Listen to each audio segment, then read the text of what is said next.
What's going on, guys? This is JT here, back at it with another interview. Today we have the man himself. It is Tonebone. He is the vice leader of a clan one time, and we're sitting at 3,100 residents. He's going to go over all his skills, all his inheritances, and then we are also going to get into a challenge rift. Tonebone, the floor is yours, my man. Yeah, thanks, JT.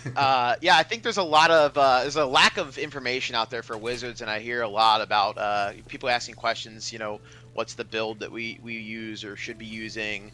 What's some of the gear? I'll say that my gear's not perfect, but I like to think that the skill sets that I use are pretty we'll say meta for a low spend, mid spend account, right?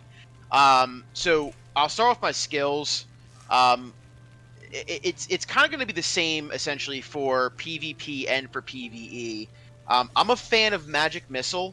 I think Magic Missile over Electrocute does a lot of great single target damage. I think it's often missed. I see a lot of people running Electrocute to try to get that extra AoE damage, but I really don't think it's needed when you run this build.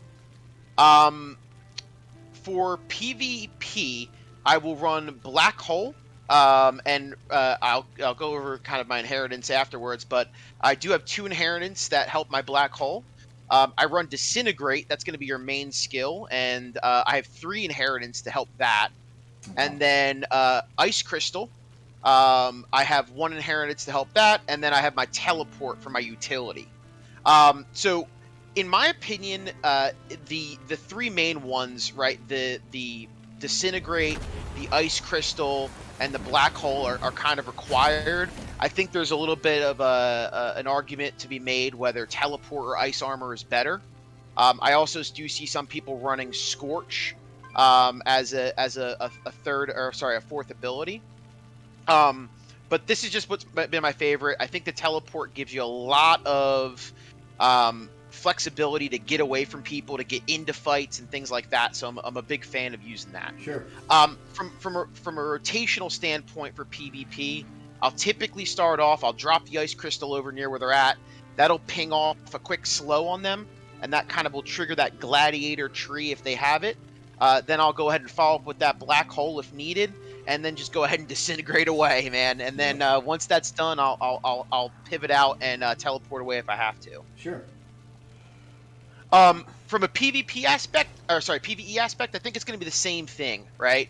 The only thing I would add for PvE if you need it, especially if you're pushing some CRs, and one of the things I used to do but have kind of stopped doing, is the Arcane Torrent.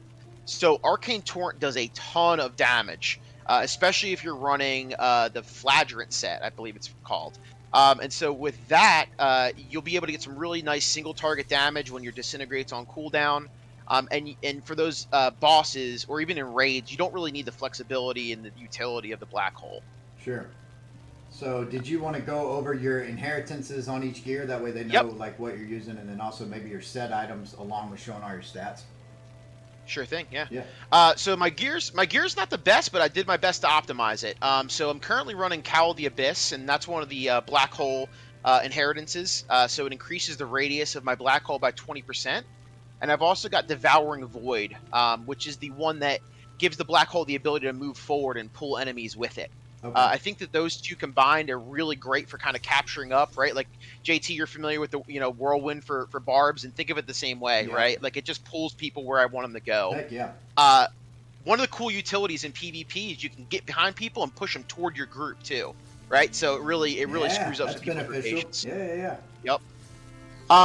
From the other pieces, so I've got the Freezing Crystal on my chest piece, and Freezing Crystal allows me to stack chill on my enemies over time, which will eventually completely freeze everyone. And the hard freeze is really important because I use Chip of Stone Flesh, and for that to be effective, I need a hard CC, right? So the Black Hole doesn't count, but that freeze will count for Chip of Stone Flesh. It really helps me in PvP content. Yeah, for sure.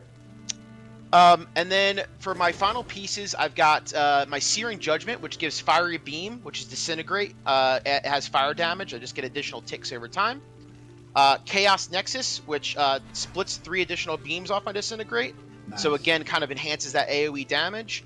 And then for my main hand, I run Entropic Edge, which gives my Disintegrate 10 more percent damage. Nice. There is another one that gives 20% to Magic Missile, so it depends on the playstyle, but some people may opt to use the 20% with this build. Sure. And then for set pieces, right now I'm running 2-piece of each. So I've got my 2-piece Flagellant. I don't really ever pronounce that right, but I get 15% straight up extra damage to all my channeled abilities and ground effects, which is huge for my whole build, honestly. Sure. And then the second thing I'll use right now is the Montebank. Yeah. So I run 2-piece of that for the shield. I think that both in PvP and PvE, that occasional shield is really, really beneficial. No doubt, no doubt. Well, nice, man. Thanks for explaining that. How about going over your stats as well? Just to show off what we're going to be dealing with. Sure thing. So right now my CR is 3020. Nice. And I've got 3100 resonance. Yeah, so I got up there pretty quickly as soon as I hit 80. Not bad. Huh? I said not bad. That's good. That's good. Yeah. I've cruised along right away. Yeah, no doubt about that. What about the main page attributes? What else did you have over there? Light sure thing. Yeah. So 6,790 damage with 77,900 life. Is there anything else you wanted to talk about towards PvE or PvP before we get into the challenge rift? No, I think I about covered it. You'll see in my playstyle for the challenge rift, it's really based off a lot of grouping, right? Okay. Like I think that the grouping in hard CC is what makes Wizards successful. So Sure. as long as you're doing that right, and I'll try to do my best to talk through what I'm doing as I go, but I've got kind of a strategy that I think has worked out best for me so far. No doubt. All right, my brother. Let's go ahead and get into the challenge rift. So what challenge rift are you going to be running today? Is it 101 you're going for? Yeah, so I did 100 already, Okay. and I cleared that in about, I think it was 7.5 minutes here. 7.5 minutes. Yep, Okay, 7. so 101 is Yeah. going to be relatively tough for you then. Yeah. I feel like I've got some room to grow. We'll see what we get. I'm gonna do probably gonna do a little fishing for this one, but I think once we get a good rift, we'll be able to do this. If my dog Mila catches 10 frisbees in a row, you have to subscribe. Mila, don't let me down, baby. You ready? Let's go, Mila. Come on. There's 1. There's 2. There's 3. Oh, there's 4, baby. You ready? Don't let me down, man. Oh! Should we count that one? Oh, baby. She's still going. We got 10 back. Mila. Oh, yeah. Turn and clip. Yep, Mila. Oh, yeah. Come on, baby. Mila. Oh, yeah. You better not stop here, baby. Let's go. Come on. Show them what you got. Oh, yeah. You ready? Yep, Mila. Oh. Say 10, Dad. What's 10? We got 20 frisbees over here. Oh, baby. It's all day, boy. Mila, you ready? Mila, you ready? You ready? Let's go, Mike. Come on, Mike. What you got, baby? And then all that does. Oh, that is good.